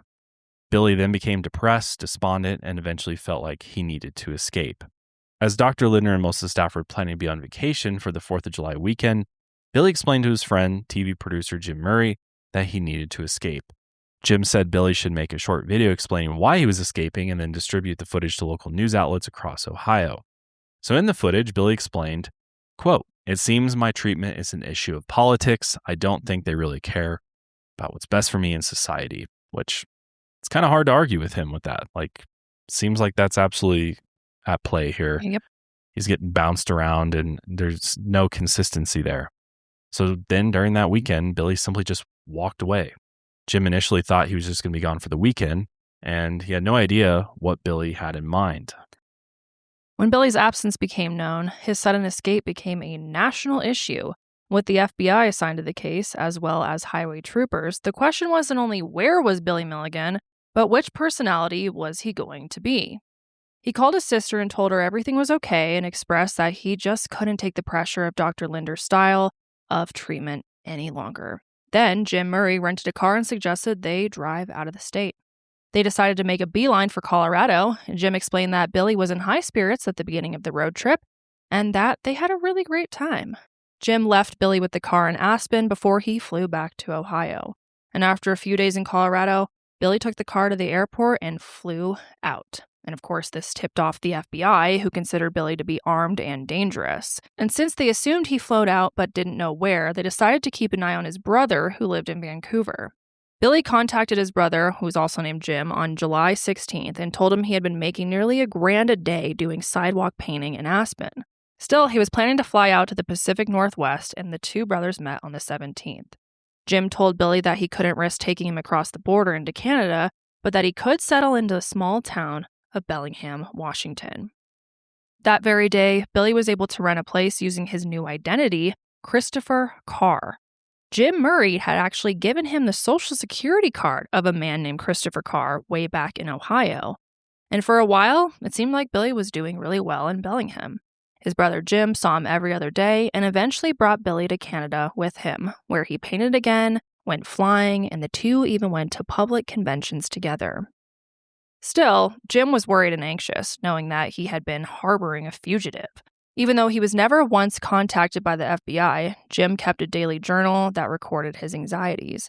And eventually, he dropped Billy back off in Bellingham and called his initial public defender, Gary Schweikart. However, this conversation went very poorly. Gary even told Jim that Billy, quote, could walk into the woods and kill himself and save us all a lot of problems. That's a crazy thing for a public defender to say. Instead of contacting Gary, Billy's brother kept in daily communication with Jim Murray, his friend. And as the days went on, both of them became concerned about Billy. Billy seemed to have acquired stuff without money, but was still running low on cash. And Jim Murray knew that if he were only down to a couple $100, that he would start to fall apart. Seems like Billy's kind of fallen back into those criminal ways that he may have been stealing, robbing, possibly. Because then in September of 1986, Billy called his brother and told him that he needed to move. Someone in his apartment complex had gone missing, and there was a much higher police presence in Bellingham. So he ended up sharing a house with some people where he excitedly told Jim that he was the marketing manager of their hot tub business. Jim felt Billy was becoming manic, so he urged him to join a three-way conference call with him and Dr. Call back in Ohio. He explained that Billy's best move was to turn himself in to the town where Dr. Ralph Allenson lived, who was another medical professional who was familiar with DID. His brother Jim then called Dr. Allison, who said he'd be happy to see Billy if he came down to Sacramento. So Billy drove down there and instructed Jim Murray to send some marijuana in the mail to the address that the doctor had provided. Well, when Billy arrived at that address, it turned out to be a state prison. He called his brother and told him that he had been set up, though no one knew that the address Dr. Allison had provided was, in fact, a prison. Then Billy went dark for a while, only to turn up again in Florida, where he was staying with his Aunt Jo. Billy called his brother and then explained that he was calling from a hotel conference room where a law enforcement convention was in progress. At this point, Jim was incredibly freaked out for his brother, and he finally thought it would be best to just put Billy back into law enforcement custody. So he put in a tip with the RCMP, who then in turn contacted the FBI, which then dispatched agents down to Florida. The FBI first spoke with his aunt, who was very cooperative, before she told him that he was at a hotel bar with his public defender. When agents arrived to arrest Billy, his defender said, "It wasn't me, Billy. It wasn't me." And after months on the run, Billy was finally apprehended again. However, Billy's whereabouts weren't the only questions on the minds of investigators, because the man who went missing in September was Billy's own roommate in Bellingham. That's sus. Okay. Mm-hmm. And what's crazy is that Billy had his glasses on him when he was arrested. Mm-hmm. And there appeared to be blood smeared on his lenses. So let's connect the dots there. I mean, maybe he's not involved. He just found his glasses. Just a wild coincidence. How do you find glasses with blood on it? And where is he? He has no idea. Now, Michael Madden had been receiving a disability check from the Armed Services when he was sharing his apartment with Billy Milligan. However, at some point, Billy had forged the checks and cashed them into a joint account that they shared, and it was unlikely that Michael had any knowledge of this situation. Michael Madden had gone on vacation in September and returned home on September 14th, and their landlady had heard him and Billy arguing on the 15th, and the authorities suspected it had to do with Billy forging these checks. And this was the last time anyone had ever seen Michael Madden again. However, Billy kept cashing those checks until his father officially reported Michael missing in October. Billy even sold Michael's car, claiming that he owed him a debt. No. Nobody does that is involved with somebody who disappears unless you made them disappear. Right. Wouldn't you feel a little guilty if this dude's gone and you're like, oh, well. What if he's found and he comes back and all of his shit's gone? Well, he's like, he owes me money, so fuck him. Yeah. Billy also spoke with investigating authorities, and they had no idea they were speaking to a fugitive. Authorities didn't even realize that Christopher Carr and Billy Milligan were the same person until they discovered an ad for the hot tub company Billy had posed for using the fake name. The whole fake name thing is just wild to me. And how come Jim never got in trouble for that? I was wondering that too. A lot of these people were involved somehow, and I'm curious how they didn't get it. Maybe they did, and we just don't know. Well, I don't think they did because Billy never gets in trouble. True.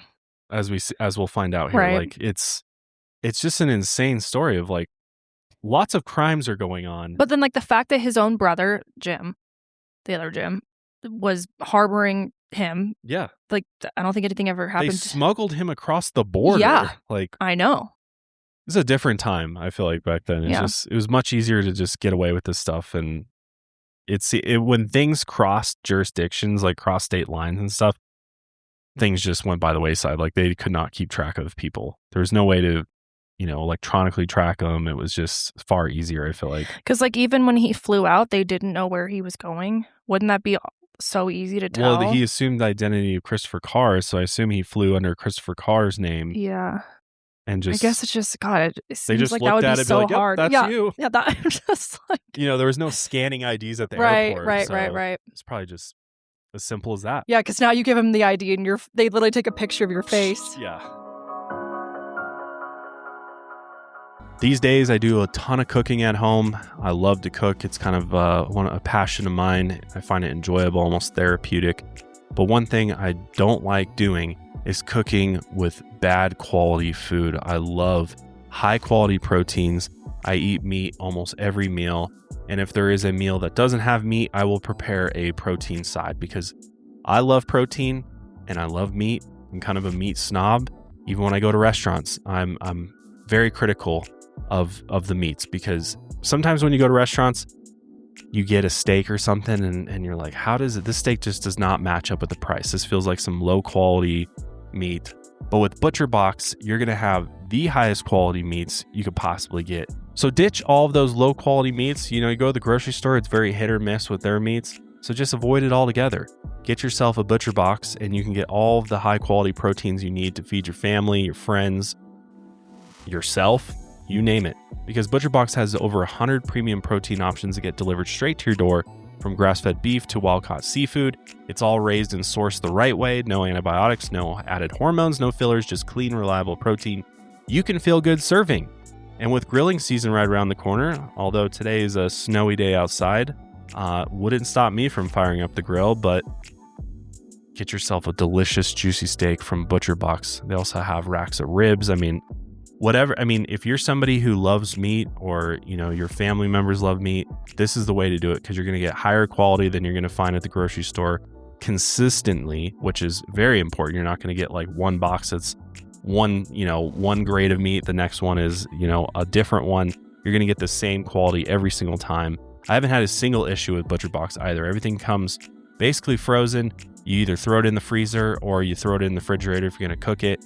It's super easy. It's flexible. You can customize your box based on what you're cooking, and it all ships free with recipes, grilling tips, and exclusive deals. So it doesn't matter if you're a beginner on the grill or you're a grill master, you'll have everything you need to serve up a delicious cookout this weekend. With summer right around the corner, the sunny weather coming out, you're going to want to be outside and you're going to want to be grilling some delicious meats. I can't wait to try their chicken wings, which I'm a big chicken wing fan. I love to smoke the chicken wings and then make like a homemade sauce to toss them in. Delicious. So I have an exclusive offer for you. New listeners can get their choice between free sirloin tips, ground beef, or chicken wings in every box for life, plus $20 off when you go to butcherbox.com/milehigher. That's right. Your choice of free sirloin tips, ground beef, or chicken wings in every box for life, plus $20 off your first box and free shipping always. That's butcherbox.com/milehigher. Don't forget to use our link, please. Thank you. So they know we sent you. Despite the bloodstained lenses, this was pre-DNA analysis, and without Michael's body, authorities assumed that Billy wouldn't be convicted. They could get him on forgery, but even still, that would only amount to a few months in prison before he was released back to Bellingham. Instead, he was transferred back to Ohio, and Michael Madden is still missing to this day. Billy's brother Jim once said, when Billy borrowed diving equipment, he had returned everything except for a single weight belt, which he could have used to weigh down a body. He also explained that there was one period in which he couldn't get a hold of Billy while he was attending a party with 300 people on a lake, and believed that this was when the murder could have taken place. Still, Billy was taken back to Ohio, where he was reincarcerated at the Timothy Moritz Center. And at this point, he had largely given up, only engaging in hunger strikes and visiting one doctor in Boston who claimed he felt manipulated by him. But then Billy was officially released in 1986 and then just went to live with his mother in Lancaster, Ohio. His doctors even gave him a 90-day contract to do computer programming, which law enforcement felt was outrageous considering the severity of his crimes. He's a possible murderer. And That's they're insane. Just hooking him up with, paid contracts and whatnot. In March 1990, Billy threatened to kill his girlfriend. He told her, "You realize I can come over there and kill you, and there's nothing you can do about it because I'm mentally ill." Yeah, that's, I think right there just really shows that he's realizing that he has these privileges. And, I mean, he basically was like, yeah, I can do whatever, and I'm above the law. Yeah, he's gotten away with everything. And so I think that's where a lot of people start to be like, that's where the question comes in of like, was he using this for his advantage, you know? And I can see why, especially people out there who know nothing about DID might begin to suspect, like, what if he just made up this whole thing? Yeah. Which I don't believe that. I really do think he had DID, and I think at first he, really had amnesia. And, in the documentary, one of the clinicians who spent a lot of time with him talked about, like, he would have had to have been the greatest actor for months and months and months. I mean, they were talking to him for a long period of time. And so for him to have totally made this whole thing up, possible, yes. Likely, I don't think so. However, it does seem like he started realizing, oh, they think I'm, insane, and they're not treating me like a criminal, so I might as well use it to my advantage. Right, because he's still a functioning human being and still capable of doing, anything he wants. Well, it gets even worse, because then he said that he had already killed a black man in Ohio, which is likely Dwan Cox, and that he was arrested with Michael Madden's glasses still covered in blood, which just him saying that is insinuating, like, yeah, I got away with murder effectively. But yet, Billy never faced any accountability or follow-up investigations due to this threat. Throughout the 90s, he was living in Los Angeles as James Cameron, we all love him or hate him, was poised to direct a movie about his life. Everyone from Brad Pitt to Leonardo DiCaprio was in talks to star in that role of playing Billy. He even maintained close relationships with Arnold Schwarzenegger and Daniel DeVito. And Billy was living the high life. I mean, once you get in circles with James Cameron and, other people in Hollywood like that, you're going to get invited to at least some cool parties. And that supported his heavy diet of alcohol, drugs, swimming pools, and of course, women. However, there was one problem. Billy had offered the rights to his life to just about anyone.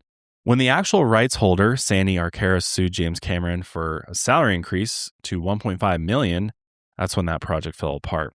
But numerous film adaptations were planned, but it wasn't until the 2023 series, The Crowded Room, that Billy's story was finally filmed, even though tons of events were changed and it's a highly fictionized, sort of like based on a true story, loosely. I just feel so bad for his victims, the survivors in this case. You go through something so horrific, so traumatizing, and you're essentially just like forgotten about. And this guy is, able to, he's like a local celebrity. He's friends with the big wigs.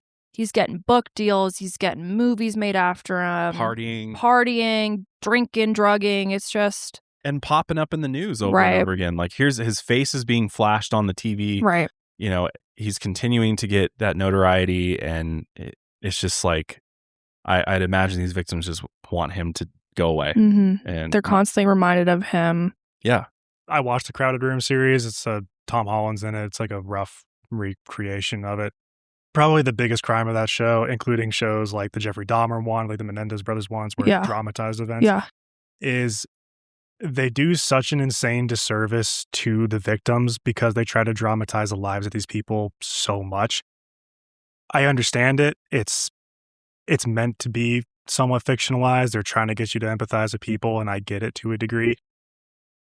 It is kind of gross, though. Like, I really don't think you should probably be going out of a show like about Billy Milligan or about like Jeffrey Dahmer, where I'm like, obviously they had incredibly fucked up childhoods, but like they still did really horrible shit to innocent people. Mm-hmm. Are they deserving of empathy? Sure, to a degree. You shouldn't be making a show that makes you empathize with them so much that you almost believe they're the victim committing these crimes on other victims. Right. Yeah. No, I agree with you, Tom. I think it's you're basically just disregarding the victims at that point and their experiences and the trauma and, all of the things they've had to deal with to, force them to, I mean, the shows are similar enough to the real events that, the same names are being used, the likeness of the real people are being used, that you're effectively forcing people to relive horrible, horrible situations. And it's, for what, it's like the directors like to be like, oh, it's, to Tom's point, it's like to make you empathize with it. But it's like, no, at the end of the day, you're doing it because it draws in people, it draws in viewers and equals lots of money. And that's what it's all about at the end of the day. Like, bro, Jeffrey Dahmer ate people. Yeah, it's insane. Yeah, the fact that became a big thing. And then Ed Gein, I had a big issue with. That was insane too. And the one where they picked Charlie Hunnam, like the hottest people alive. Yeah, it's like, and it's just like so far off. Like you're glorifying this evil human being and trying to make him seem more human and normal is crazy. It's just absolutely insane. Like Ted Bundy, that whole fucking thing. People were like obsessed with him, wearing merch of him, writing him love letters in prison. What are we doing, guys? That is so offensive. Love that. They love well, yeah. They all eat that up, and it's like it's all at the expense of the poor families and victims, and it's just, and what are they getting out of it? Nothing But more pain, more trauma, more humiliation, attention that they never asked for. It's horrible.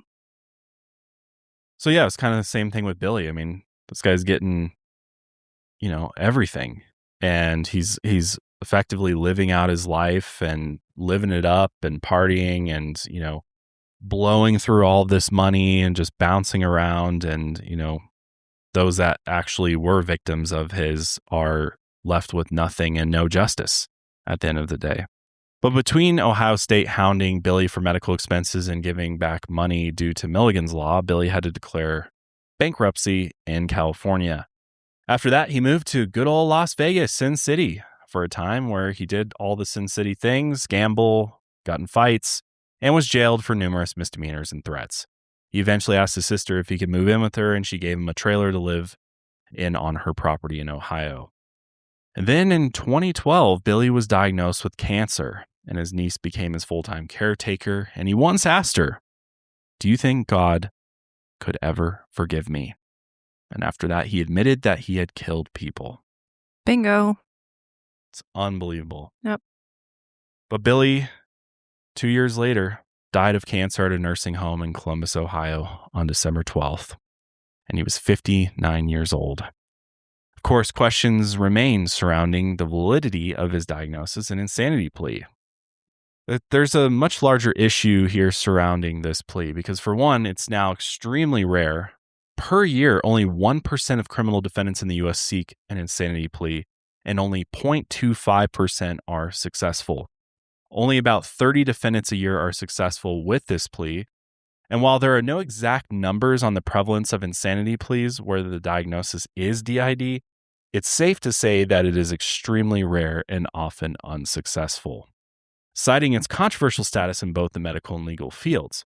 So to give you a more recent example of a similar case, in 2023, Letitia Stauch was on trial for murdering her 11-year-old stepson and attempted an insanity plea due to DID. While she was convicted in her initial trial, just this year that conviction was overturned due to juror bias. While she is still listed as an inmate, Letitia will be granted a new trial. So she was convicted in her first trial, and she did the same thing that Billy did. But 10,000 Americans have been incarcerated on an insanity plea.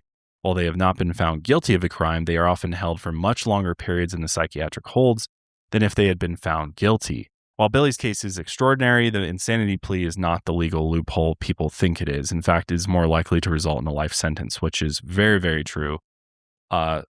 Oftentimes, people just don't understand or think that if I can convince, because people try this all the time, or go into an interrogation room. And we've covered a number of cases on this show where people go in and try to act insane and try to, pretend like they're out of their minds in hopes that they'll be able to plea insanity. But oftentimes attorneys will come in and be like, yeah, you don't want to do that. That's not going to work out for you. Because I think there's a common misconception that you'll get Billy's treatment. You'll just be able to get put in some type of nice hospital somewhere, and you'll have, a better experience and, more freedoms than you would in prison. But oftentimes people that do pursue that, it does backfire and they end up in prison anyway. Sometimes even harsher sentences. So it is really insane that Billy got the treatment that he did. Because you look at almost every other case, you don't see it panning out this way whatsoever. I've never heard of something like this happen, where you say you're insane, you get let off, you go to a hospital instead, but you're actually like being let out. You can buy a car. You're having sex with people who are patients at the facility or staff members. You're getting book deals. You're like painting and selling. It's just, I think that they went way too far with that. Because I think because of the people profiting off of him and the amount of legal loopholes there were at the time, I think people saw him as a business opportunity. Absolutely. And exploited him, for their own gain because they could. Clearly, there was no repercussions for any of these doctors that participated in the Daniel Keyes. Sounds like they all kept their jobs and, and nowadays I can't imagine that happening. The fact that Daniel Keyes, wrote about, the lies of him being able to write in Arabic and whatever. It's just that's so bad, dude. That just proves that you don't give a shit and you're only in this to sensationalize it and make money off of it. Yeah, and the amount of late night appearances and interviews that Daniel got as a result of this book. Right. And it's just slimy. It's so slimy. And it's just such a slap in the face of the poor victims that, they're nameless, by the way. It sounds, their names have been kept private for obvious reasons, because why on earth would they want to be, publicly associated with this circus at this point? But it's just, there's no lessons learned here. And it's like, yes, Billy had DID, but at the end of the day, he took advantage of the fact that he was never held accountable for anything that he did, and he was never properly treated in the way that he should have been. Which, not to make excuses for him by any means, but it does, I think, it's important to note that the people who were the authority figures over him were the ones that were like, yeah, I mean, you can basically do whatever you want. So it's not like he's going to be like, well, guys, actually, I think I should probably be locked up and have harsher treatment. He's going to be like, okay, cool, sounds good. Why wouldn't I do these things if they're saying I can? So I think it just also proves the point of the people in charge of the facilities that he was at were just doing a huge misservice to him and the victims, and just it's horrible practice. It's terrible. It's terrible. And it's hard not to think that perhaps being a white man 100% in this situation definitely helped him. Oh, absolutely. Navigate the legal system this way, because it's does not I just covered a case on Lights Out. This woman, she ended up on death row at age 18 for killing another teenager that she worked out with Job Corps with, and it was a very brutal murder. She confessed to it. It was very obvious that she did it, but she also had a very, very traumatic childhood, very similar to Billy's, in fact, and they sentenced her to death. There was no ifs, ands, or buts about it, and they never even once considered the trauma and all of the mental anguish that she was in. What year time frame did that take place? This was later on, so this would be 2000. The woman I'm talking about is Krista Pike. She was convicted in 1996. Okay, so I think there's multiple factors. A, it's later on than when Billy's case took place. B, she's a woman, and I think automatically, society looks at men are generally stereotyped as being more aggressive. They're the aggressors, so it's not as shocking that he did these violent crimes compared to a woman. And C, I think the biggest one is that she brutally took someone's life, whereas Billy, although I still do think that he very well could have taken people's lives, but he wasn't convicted, or he wasn't accused of that. Now, don't get me wrong, rape is absolutely a horrific violent crime, but I think if it had been murder, it would have been looked at differently as well by the justice system. Sure. Yeah, I think he probably went straight to Lima at that point. Yeah.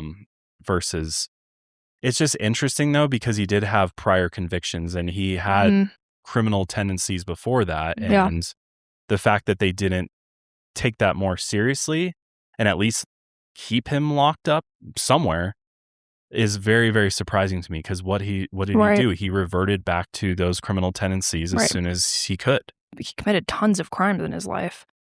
So it's like, it's hard not to think, well, is he kind of a con man? Is he kind of like, is he, he's effectively being treated through parts of his life. And, although obviously it's up for debate on how well was he treated. And obviously with somebody like Billy, seems like consistency is key. And if he's being, put on meds, taken off meds, put on meds, like that's obviously not going to be good. It's going to cause him to regress. Also, he was on drugs. Yeah, he's also using, which is, I mean, there's tons of proof out there that using even weed can make dissociative disorders or psychotic disorders worse. So I think it was just a kind of the perfect recipe for the perfect storm. Yeah. He eventually just took advantage of the situation he was in, knowing that there was going to be no repercussions for his actions, and which caused him to potentially escalate his crimes to where now people are disappearing. His roommate is gone. I mean, he literally said, I could kill someone, they wouldn't care, because I'm insane. Well, and he even admitted to, his family member at the end of his life that he was worried about what God would think about things that he did because he killed people. So it's like, I mean, at the end of the day, I think Billy's ultimately responsible for the things that he did, mentally ill or not. I think there's, it's not an excuse for no, absolutely not, for committing heinous acts and violent crimes against people. But at the same time, the system absolutely failed him too. Yes. His family failed him. Those he entrusted for help failed him. The fact when he was, 5 or something, and he calls the cops after what's-his-face beats his mom, and the cops are like, well, that's what you get. That's what you get when you talk back to your husband. That just, I mean, as a kid, that's so like, oh, okay, so basically the law doesn't apply, at least to my dad. So I think early on he was basically taught, like, okay, the law doesn't apply in a lot of situations. And I think he kind of took that with him for the rest of his life, that the police don't really give a shit. It certainly seemed like they didn't hear, or not the police, the justice system. Yeah, and it seems like when it comes down to, like, how many personalities did Billy truly have? It's really hard to, for anyone to make a judgment call on that, because it seems like, there was those at core 7 or 10 potentially, and then it's anything dealing with Dr. Call and Dr. Lindner, and, the ways in which they access those additional personalities. It's like, who really knows at the end of the day? But yeah, I tend to agree with you. I think Billy did have DID. I think there's enough there. And if you watch the documentary, there are enough very credible, psychologists, psychiatrists, clinicians that have given their expert opinion on it, of like, yeah, he definitely had DID. There's no doubt about it. And, it's just, like Janelle said, kind of a perfect storm of events and lack of accountability, both by Billy, but by the people treating him for what they were doing, they full well knew what they were doing and that they were benefiting off of his condition and all the notoriety that came with it, that they are effectively, I think, accountable and liable for some of the things that Billy did later on. I mean, it's extremely sad that there's potentially multiple people who lost their lives. Are gone. Because nobody seemed to have control over the situation. And it's hard to, look back and where, there were people saying like, hey, this guy is possibly a danger to society. And that just was never taken seriously. No. Or even considered. And, he was able to go on and hurt more people at the end of the day. But again, this is just a different time. It's sometimes hard. I know for me to like go back to like, what was the 70s like? I wasn't alive. I don't know. To even understand how things worked back then, this was that groundbreaking sort of case that nobody had really seen on this scale before. And instead of helping Billy and trying to actually rehabilitate him, they said, oh, let's get a book deal. Let's get a movie deal. Let's exploit him. And just nobody got on the same page as far as what would be best for Billy at the end of the day. And so somebody who is mentally ill was able to run around and, do all these things without any oversight, any accountability. So it's no surprise that it kind of ended the way that it did. Yeah. Yeah, I'm curious to hear what all of you guys think. I think there's going to be some split opinions for sure. Because I think you can have empathy for him and what he went through as a kid and also recognize the horrible things he did, the horrible crimes he committed, the people he hurt, the people he potentially killed. And, there's no excuse for that either. So, I mean, people are facing far worse sentences and punishments for far less than what Billy did. Yeah. Who are also mentally ill. And so there's clearly a ton of bias in this case. Right. Because of who he was and, sort of the sensational aspect of his condition and situation. And there's slimy ass people out there who took advantage of it.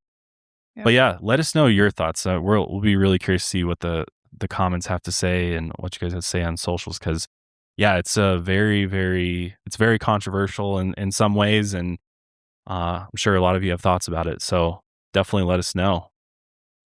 But thank you for being here. Thanks for sticking around to the end. I know this was a long one, but very interesting. There's just kind of action-packed from start to finish. And, I think it's important to remember those that were affected by him, and there's family members that still, don't know where their loved ones are. And there's potentially those victims of Billy from his campus days that are still dealing with the ramifications of what Billy did. So it's always good to keep them in mind. But with that being said, we'll see you guys next week. Till then, keep on taking your mind a mile higher.